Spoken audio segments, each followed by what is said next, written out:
Welcome back to the Holistic Health Bites podcast. Today, we're going to talk about adrenal health and how it relates to metabolic health and just stress management in general. And I am joined today by a world-renowned expert, the adrenal whisperer, Dr. Tricia Pingel. And she is going to tell us all about her story and some of the things that she has done to empower people to completely change their lives. So welcome. Thank you so much for joining. Oh, so happy to be here. Let's do this. Yes, I'm so excited. So will you just kind of do a brief introduction about you and how you got into this space?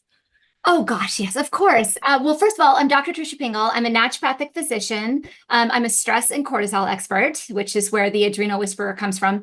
And, my story is so much like so many women, I find. It's like, I'm a woman, I want to do it all. I'm an overachiever. I'm always trying to take on too much.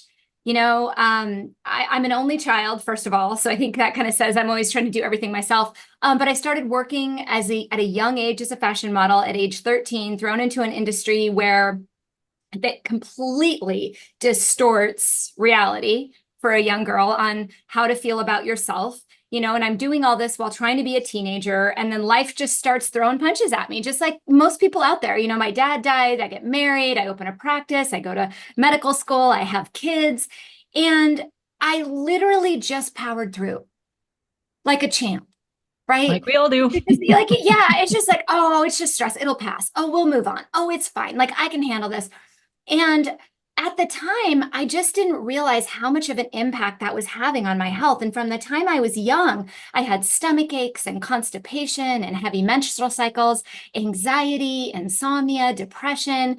I looked ill.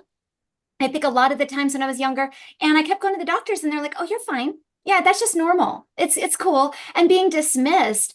And fast forward many, many years till my mom was passing of cancer. I was around 39, 40 years old, and it just hit me. It was like all the grief I hadn't processed, all of the people pleasing I had done, and the stress and everything I had buried into my soul that was eating me alive just kind of came to a head. And I think so many of us just assume that stress is just something you deal with and not something you can handle and not something you can do. And we don't realize so much how much it really does impact everything: our blood sugar control, our gut health, our sleep, our mood, our looks, our weight gain, anything that us women worry about on top of everything else.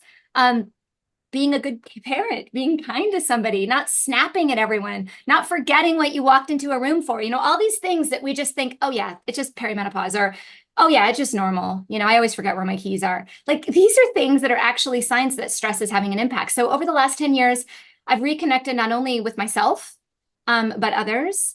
And it's just totally different. The way I look at life is different. The way I treat patients is different. The way I parent is different. And I have so much energy and love for myself. And now I can now recognize, hey, stress is really having an impact on me. And I know what to do. And so I'm just on a mission. I'm on a mission to reconnect all of you with yourself and with the others, because you don't have to live that way. You can live with joy, energy. You can live authenticity, with authenticity, and you can just have life be a totally different experience than you're going through. You don't have to put up with it.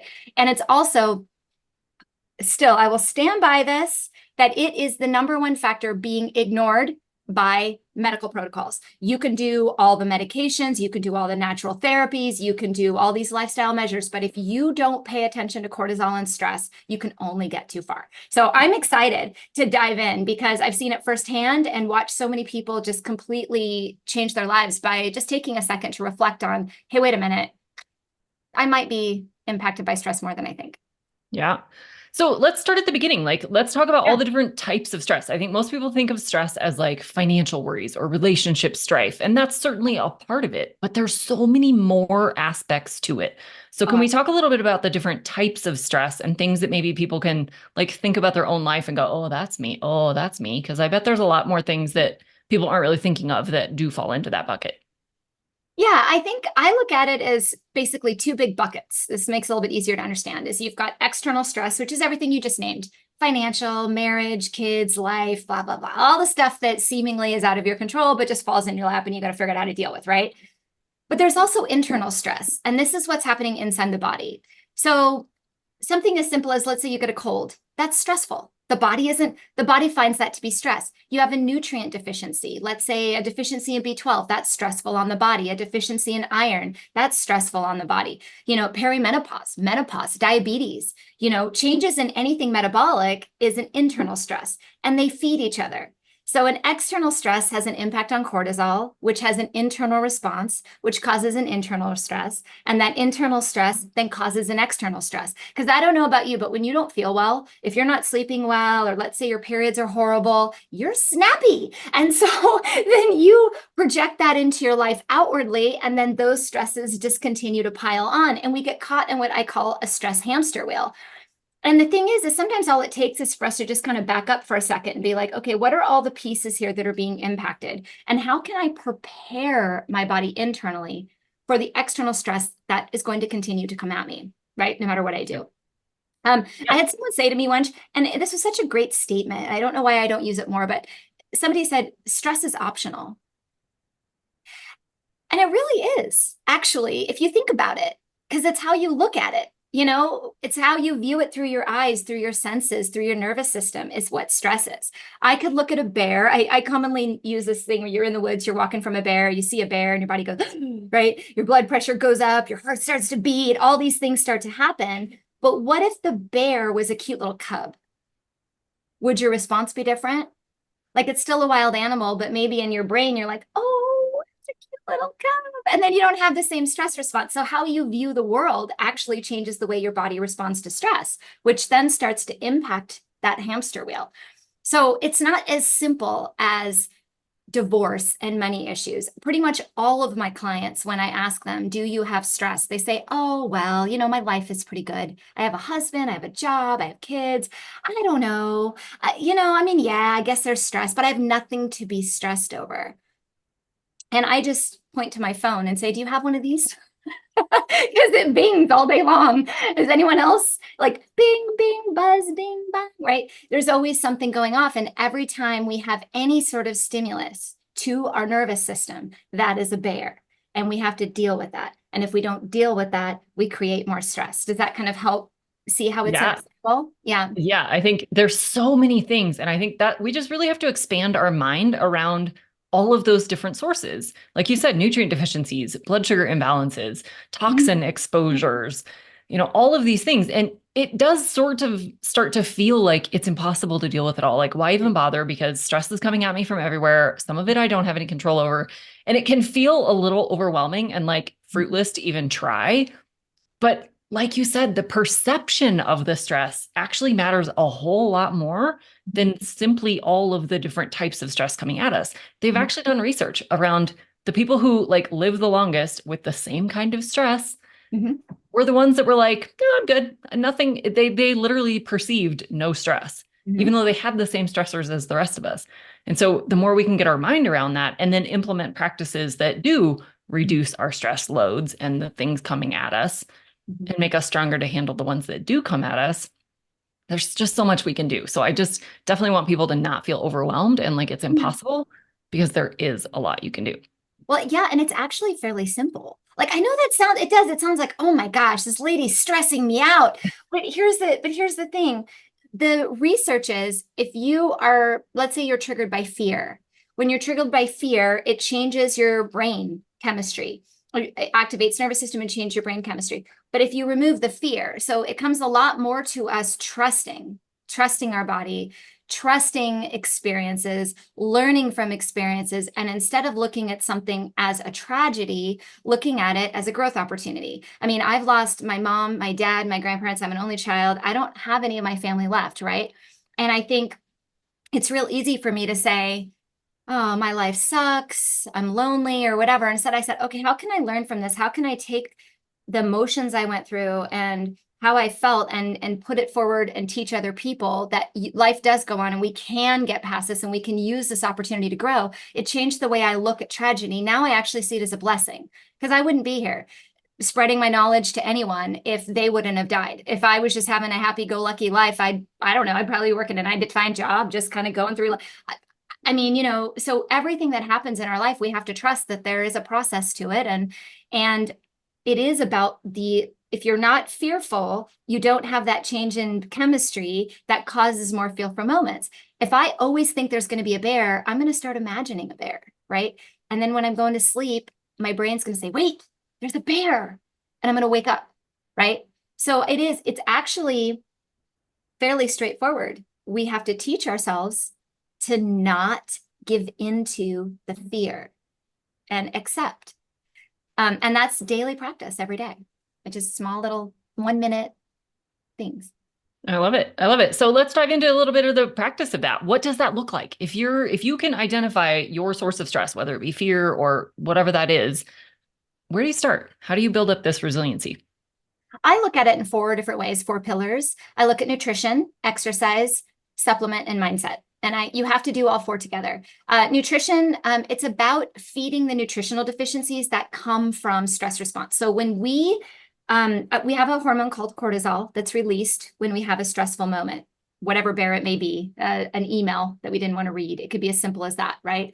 When that's released, we deplete B vitamins, we deplete vitamin C, we deplete magnesium, our whole balance shifts. And this is how we start to develop disease, right? Because we're shifting our body in order to adapt to that bear. It's a beautiful thing that we can adapt to something like that, but it depletes our nutrition. So we have to replenish that, number one. And you can do that through food. You can also do that with supplement, depending on how significant those are. So that covers 2 of those. On the supplement arena, there's also some herbs that you can use that help rebalance out the cortisol rhythm.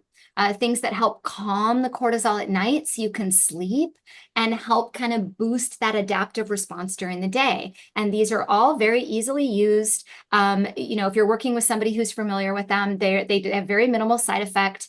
And help balance out this rhythm, because cortisol rhythm is a hormone, just like blood sugar regulation is a hormone, sex hormones, thyroid, they adapt to the situation. So if you can help the body adapt in a healthy way with supplement, it's only going to help. The exercise portion is one that this is one that's always a point of contention, because most of the people that come to me are like, I don't get it, Dr. Pingel. I work out every single day. I go to Orange Theory. I do CrossFit. And I'm gaining weight and my blood sugar is not getting any better and my hair is falling out and this and that. And I'm like, whoa, hold up. So when we push ourselves physically, it can have a couple reactions. It can either go to a fight or flight, another cortisol response, or it can go to our parasympathetic nervous system, which is how we're calm. So I would ask everyone to ask, when you do your workout, are you in a calm state? Because if you're pushing yourself to a point of exhaustion, that's stressful. That doesn't mean that you sit on the couch and watch TV, but it means you have to adapt how you exercise. Maybe it's walking and mindfulness while walking. Maybe it's Pilates or strength training. I personally dance. People call me affectionately the hip hop energy doc, because I dance to release stress. That's what I do. And I don't get burned out when I do that. So exercise is something that needs to not only strengthen the body, but also needs to calm the mind. You need to be focused, right? Yeah. And then the mindset has to be drawn into all of this. And it's little things like gratitude and reframing, some things I've already talked about, where it's like, okay, reality check. Where am I on this? Am I overreacting? I'm a mom. I overreact to everything. It's like taking training to learn not to do that. Or not always think the worst. And it's just an issue of taking a few minutes, 1 minute an hour, to breathe and ground.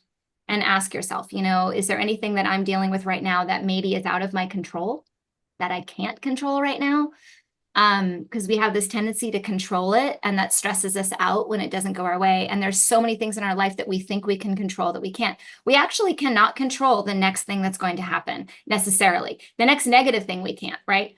We can control it in a positive way, but we can't control, it's like, I remember my son starting to drive. He's 16. And I'm like, oh Lord, he's going to go out in the streets and he's going to run into a car. And, and I'm like, I have no idea if he really is. So why am I worrying about it? I can't deal with it till it happens. So being more present, more mindful of the things that really we should be putting our energy towards, I think is probably the biggest exercise and probably the hardest and the biggest struggle for most people, because we really do want to people please. And we want everyone else to be happy before we're happy, because we don't want to be seen as selfish or ungrateful or whatever, right? We just want to take everything on. So to all you overachievers out there, like me, take a breath. And realize that the more you take care of yourself, the more you can serve other people, actually. Yep. Yeah. So let's kind of take that same thread and talk a little bit more about where are people going wrong? What are some things that they're either doing in their life or not doing in their life, or things that they're surrounded by, or like whatever? Where are people getting it wrong? Yeah, I think they're getting it wrong and thinking that they have full control over exactly what their body's going to do. Oh, I'm going to eat this diet and I'm going to eat it perfectly every single day. And I'm never going to take a misstep. And I'm going to work out every single day at this exact workout. And I'm going to do all these things. But what they're missing is they're disconnected between their head and their body. And the bottom line is, look, if it's a diet that you have to be perfect on in order to completely keep everything, it's not going to work long term. We all have missteps. We all have life. We all have things. Whatever you're doing has to be adaptable. And if we're beating ourselves up every time we take a misstep, we're just perpetuating the same problem. So, for example, like a lot of people are looking to get rid of their belly fat, right? And they're told, oh, well, it's insulin resistance or it's a diabetic process or whatever, which it very well may be. So they're controlling it simply by diet and exercise, but they're not taking the time to lower that cortisol response by using adrenal herbs, by using the nutrition. The nutrition portion is missing there, and the mindfulness portion is missing there. If you're constantly firing cortisol, that stimulates insulin. And when insulin is stimulated, it goes up, right? Right? And that drops the blood sugar. And guess what? The body thinks that's really stressful. So what does it do? It says, oh my gosh, my blood sugar is dropping. I better hang on to it. Let me pack on some fat, right? To save your life. So if your body's in a reactive mode where it's always trying to save your life, you're starving it, you're not eating enough food, you're not giving it proper rest, it's not getting enough hydration, it's not getting enough downtime, it's stressed out. And when it's stressed out, it's going to put more weight on the middle. And I see this all the time, particularly with women who come to me just exhausted because they're doing everything, quote, right. And it's not working, right? And that's where I think people go wrong. They try to do it right. I mean, if we just sit back and we listen to our body, we learn how to connect with pain. Let's say you have a pain in your elbow. Why? Right? Ask the question, why? Thank you, body. Why are you telling me that something is here? What do I need to be mindful to? What emotion?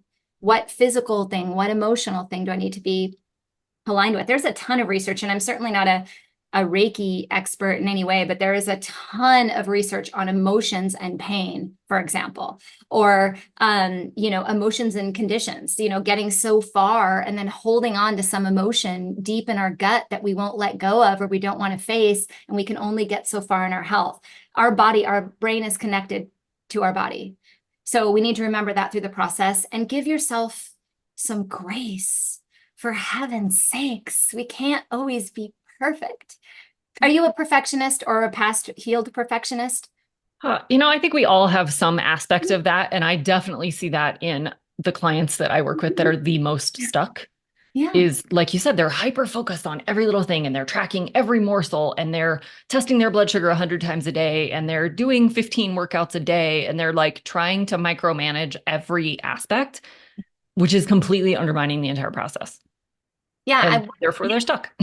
Well, yeah. And I think we have the left brain and the right brain thing going on there, right? So the left brain's like, I'm going to figure this out. I'm going to analyze everything. I'm going to find out why. I'm going to do everything perfectly, whatever. And the right side of the brain is really more on that creative, let it go, trust type thing, which is, why I'm telling people often, hey, what do you do for a hobby? What do you like to do? What's fun for you? When I was going through all these stresses of life and I was in medical school and having kids, I stopped dancing. And when I was a kid, that's what I did. I danced. If you wanted to find me, there was music on and I was dancing, and that was just the way it was. And to stop all that and then think as an adult, well, I can't go back and dance. I mean, I'm an adult. Like, I can't go to a dance class. That's ridiculous. And what I realized in it all is that I had lost that creative outlet that I had always relied on to pull me out of those moments. And I went back to dance class at 40 some years old in a group of teenagers and jumped into an advanced hip hop class and said, I can do this.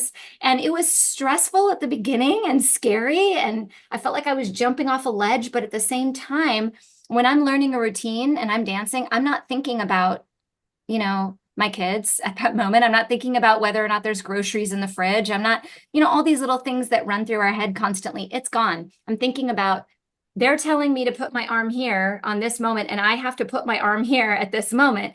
And those are the things that reconnect what you're telling your body to do, and it does it, right? I Yep. used to be able to not do the choreography or remember the choreography, and now I can, And what I also found improved was my memory. My memory improved greatly because Yep. I was able to learn how to pull myself out of that left brain of constantly trying to remember everything. Sometimes you just can't. You just have to be in the moment, right? Yep. So, yeah, accessing that creative side is really important. And I think we get really caught up in that do everything perfect. I'm going to take control of this type scenario. And our body really needs to calm to be focused, not Yep. stimulated. And we stimulate coffee, energy drinks, hard Yep. exercise. We're stimulating all the time. And I'm with my kids, I see it quite a bit. We are, as a society, ridiculously overstimulated. Yes. Yes. And we Everything's don't over rest emotion. well. No, we don't at We all. we think resting is watching TV, I know. And but that's that's not stimulation. rest. That's not letting your brain shut off. That's not letting your creativity kick in. That's not allowing for anything actually restful. 100%. A great test is see if you can put your cell phone in a drawer at 5 p.m. and not look at it till 7 a.m. the next day. It's hard, right? Yeah. Because you'll be like, oh gosh, what do I, what did I miss? And if you notice that you have those little stimulations where you're like, oh, I'm missing something or whatever, that's cortisol. That's your bear right there. And you can tell it's already primed to go. And our baseline for what's normal has raised. So our calm is no longer calm. We have to actually take ourselves there with breath and, mindfulness and all of that. And it's hard and it takes time. So I do want everyone out there to realize that you're not going to be perfect at this. It is not going to happen. So drop that expectation. I've been trying to meditate for freaking 5 years. I'm still not great at it, but I try. I show up, I sit down, I do it. And that's my win for the day. Whether or not I can truly get my mind to focus where I want it to go, whatever. I do what I can. Mhm. You're not going to be perfect at this because you're going to be challenged constantly. And that's what makes life fun is challenge and excitement and things And not it'll going be different day to day. There will be totally. days when you're like, oh, that was so easy and I feel so amazing. And then the next day you're like, wait, I can't shut my mind off for 2 seconds. It's going to vary day to day. Don't get frustrated. Stick with it. Even if it's a 1 minute, do it. 1 minute. 1 minute an hour. Breathe, That's all I say. walk, yeah, Just breathe. something. Focus on breath for 1 minute an hour. Like just set a time, use your phone to its advantage and set a timer that says breathe, because we don't breathe. We really don't. And I see that in electrolyte panels all the time. Like this always out of whack because we hold our breath. We hold ourselves so taut. Our shoulders are up. Just taking a minute to be like, are my shoulders raised? Like, should I lower them? Is my core pulled in? How's my posture look? Just being aware of where your body is and what impacts your body when you're under stress, where you hold stress and visualizing that, letting go, little things like that. And this could be 15 seconds. Like everyone has 15 seconds, I think, an Yeah. hour, Yeah. to do that. The problem with these things is they're so easy to do, but they're also really easy to not do. Totally. It's easy to Yeah. forget. There's other Yeah. things to do. Like, Yeah. it's just like the gym, oh yeah, I'll go to the gym, but I'm busy this week. I've got so-and-so coming into town. I got this meeting, whatever. I actually started, one of the things I did when I started to take my health back and just said I'm done with it, was I started scheduling appointments with myself.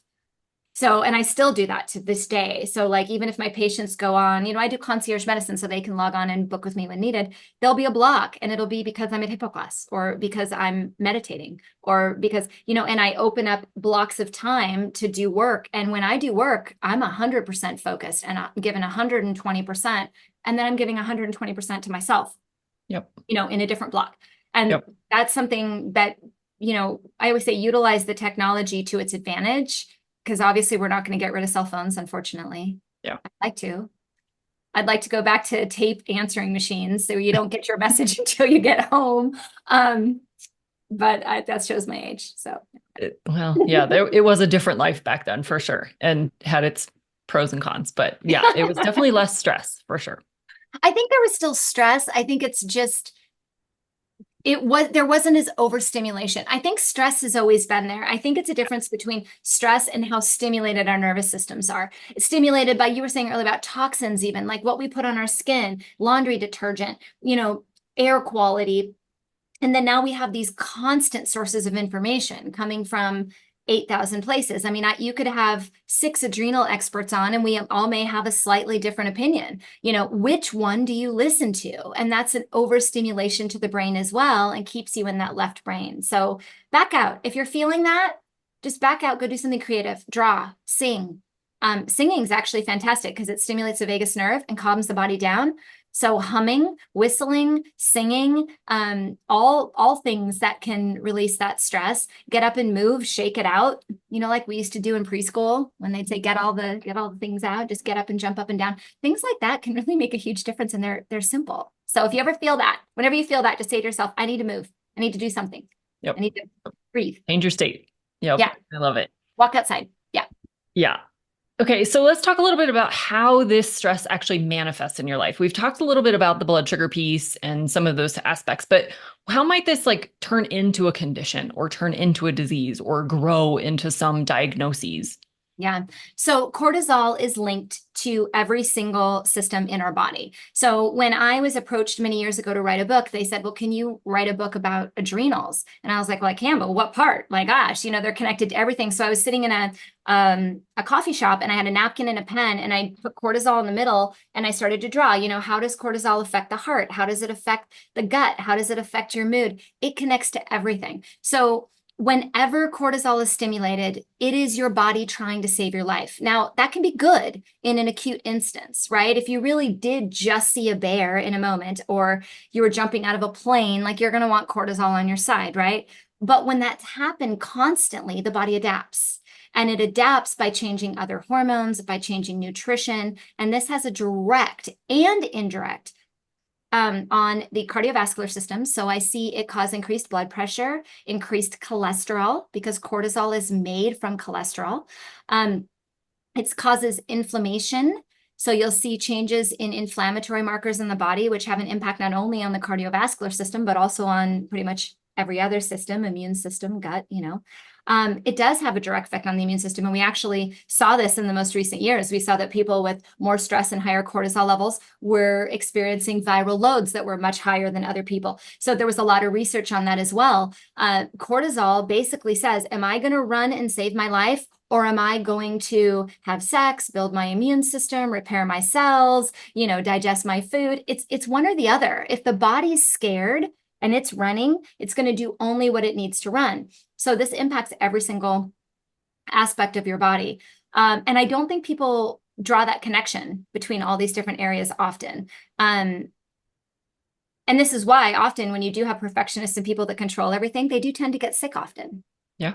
They're constantly worrying about everything else, and that flu just runs right by. It's like, hey, or if you were just sitting there waiting for it and you saw it, you could grab it, throw it away, right? If you were just calm sitting on your porch and someone walks on your property that you don't want, you'd be like, hey, go away. But if you're busy, frantic, running through the house, trying to do 8,000 things, they could walk right onto your property, right? So that's how it is with the immune system too. We see a lot of autoimmune disease. I think it was 80% of people who have been diagnosed with an autoimmune disease say that they've had a major stressful event within 2 years prior or something. I might be changing the stat slightly, but it's something around that. And even just seeing in recent years, the increase in anxiety and depression and just overall anxiousness, the rates of, I don't want to call it mental health because it's almost normalized now. I'm not talking about a clinical state. I'm talking about us just being anxious and on edge all the time are causing impacts on on our blood sugar and on our digestion. And if you can't digest, you can't have nutrients. It just goes on and on, right? Yeah. And my napkin looked like that. It was like arrows everywhere. And I was like, oh my Lord, how am I going to write a book on this? And I did. And when I broke it all down, I was like, wow, I can't think of a single condition that isn't somehow influenced by cortisol in some way. Yeah. And yet there is not a single treatment for that in the conventional model. Not one. There's no medication for that, folks. None. And I don't want to take medication anyway. But if you wanted to, there is none because it's not recognized. Yeah. Right? It's just dismissed as life. And I just refuse to believe that, because there's so much we can do. So if you were to run labs on someone, first of all, what are your favorite kind of go-to labs to really assess someone's adrenal picture?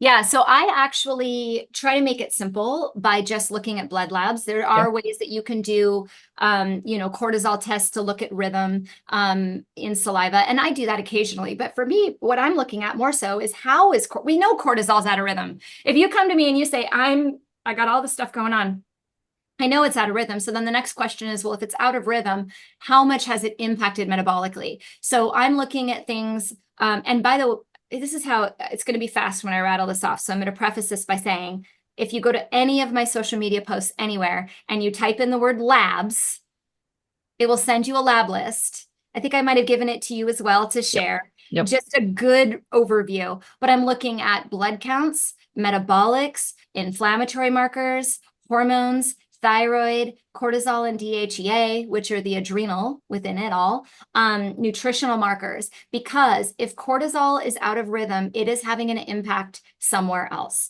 It is impossible to not be. So we have 4 basic areas of our endocrine system, of our hormone system. We've got the adrenal hormones, the thyroid, the sex hormones, and the blood sugar. If one of those is off, somewhere else in there, it's going to be off. It's like a scale. They have to be balanced all the time. And so when one is imbalanced, it's going to cause a decline somewhere else, like a domino. Our body is very similar to just a large conveyor belt that's moving along, and we're building things and putting it together. Our product is energy, right? That's what we build. We build energy so we can build more things. So if there's something missing in that conveyor belt, number one, that's stressful. And number 2, you can't build what you want to build. So the body has to detour and build something else and adapt. And every time we adapt, we change our metabolics. Every time. We can adapt favorably or we can adapt negatively, but we're going to adapt. So the key with treating people with adrenal issues is seeing where is the body adapting now, and how can we give a more favorable adaptation? How can we change that and put the piece back in the conveyor belt so that the energy can be produced so the body can keep moving forward? Does that make sense? It does. Yeah. Yeah. And the So lab then, list is long, so I shared it. yeah, it's so much easier when it's all written on a document. You can just reference back to it. So yeah, we'll definitely link that up in the show notes. Cool. So once you have that information from someone, and I don't know, just pick one of the conditions that you might see on a lab and give an example of then what would you do? Yeah, thyroid's a great example. So there are multiple thyroid numbers, and most doctors just check TSH, maybe a T4, and they say, oh, your thyroid's fine. Well, there's some conversions that go on there that happen based on the stress response. So for example, if your body's under stress, it may decide to hang on to some thyroid and not use it. It likes to store instead of utilize when it's under stress. So you may have higher levels of reverse T3 instead of T3. So the body makes T4 and it can go either direction. It can be utilized as T3 or it can be stored as reverse T3. I see a lot of elevated reverse T3s, which cause Hashimoto's. It causes an adaptation to the immune system. And the immune system now starts essentially attacking the thyroid.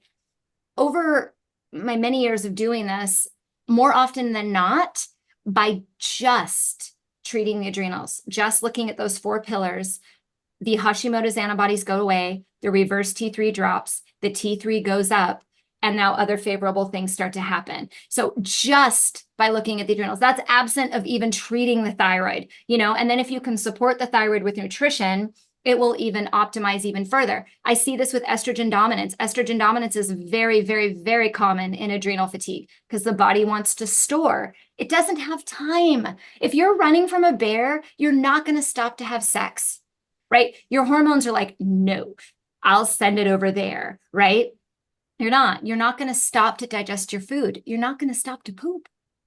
Constipation, huge one as well. So, I don't know, these conditions are all easily adapted often by just bringing in some of the herbs and nutrition that we talked about, just really looking at those labs and saying, here's the imbalances, let's support those, and let's see where the body takes us. And if the body takes us 95% of the way by just supporting the adrenals, awesome. Not only have we benefited that, but we've also benefited every single other area of the body at the exact same time. And then we can go in and play cleanup mode. Okay, what's left? Is there anything else we need to really dive into? And what is the body trying to tell us here? And then make those small little changes moving forward. Yeah, I love it. You'll I always love it. have a greater impact. Yeah. I love how simple it is. I mean, it doesn't have to be this big, complicated $20,000 package of things. We can actually get to the root of this stuff pretty simply if we just get back to the foundations. Oh, 100%. Yeah. Most of my clients I work very closely with, because it's more than just, oh, here's your lab review. It's here's your lab review. Here's what your body's trying to say. Here's how we're going to support it. Now, where are you going to come in, and how do I help you get your mindset around what we're actually trying to do here? Because we try to look for that cause and effect thing, but often that's what's stopping us. We just have to kind of be like, okay, body, I'm listening. I'm going to give you what you need, to heal. Our bodies are amazing. They really are. And they will heal themselves if we just get out of the way and give it what it needs. We're always in our own way. We are. All the time. All the time. Yep. Awesome. Well, share a little bit about your book so everybody can go find that. And then we will definitely link up your lab list in the show notes as well. Awesome. My book is Total Health Turnaround. Love it. You can find it on Amazon. You can also find it on my website. And if you order it through my website, I will sign it. So if you want a signed copy, don't order from Amazon, because I don't get my little fingers on that one. But it does go into every single chapter, talks about how stress impacts that area of the body. So let's say we didn't talk about heartburn, but heartburn's a huge one, right? People have GERD, heartburn, 100% linked to stress. So I have a whole chapter on talking about how is that? Why do we need to add acid, not remove acid? How does it impact the thyroid? How does it impact the hormones? Perimenopause is kind of thrown around. Oh yeah, perimenopause. What does that mean? It means before menopause. That's all that means. I can't put a finger on what exactly that means because everyone's different. So this goes into how does cortisol affect the hormones, and what symptoms might it be giving to you, and what can you do about it? It goes into heart, it goes into immune system, it goes into insomnia, depression, anxiety, and how stress impacts all of those. And then at the end, it gives you kind of a little preview of the 4 pillars: a nutrition plan, an exercise plan, talks about some supplements that you can discuss with your doctor, and also a mindfulness plan. Just a real basic starting point for just taking your life back, because you deserve it. Yeah. Love it. Yeah, it's definitely total health. So I think that's an apropos name and perfect for all of the things we talked about today. It's all right there in the book. I love it. It is. Yeah, absolutely. Awesome. Well, thank you so much for sharing all of your amazing wisdom with everybody today. You have a powerful story and a lot of knowledge and a lot of experience. So thank you so much. Do you have any final words you'd like to leave everybody with? Come follow me on Instagram or Facebook. Say hello. Tell me where you found me. I really do just want to reconnect us all. So if I can connect with you in some way by just saying, hey, nice to meet you, I would love to do that. And I have live Q&As every Friday as well. So I guess my word is, give yourself some grace. Realize this is all a process. You're doing great. It doesn't have to be perfect. One moment at a time. And just keep making one choice at a time that benefits your health. And that's the reward. And that's what I just want you to focus on, is just one choice at a time. So, and thank you so much for just giving me space to just be me and chat about all things stress today. Yes, I love it. Love it. I learned so much today. I'm sure everybody else did as well. So we will link up all of your information in the show notes so people can just click and go find you very easily on all the places and get your book and all the things. So thank you so much.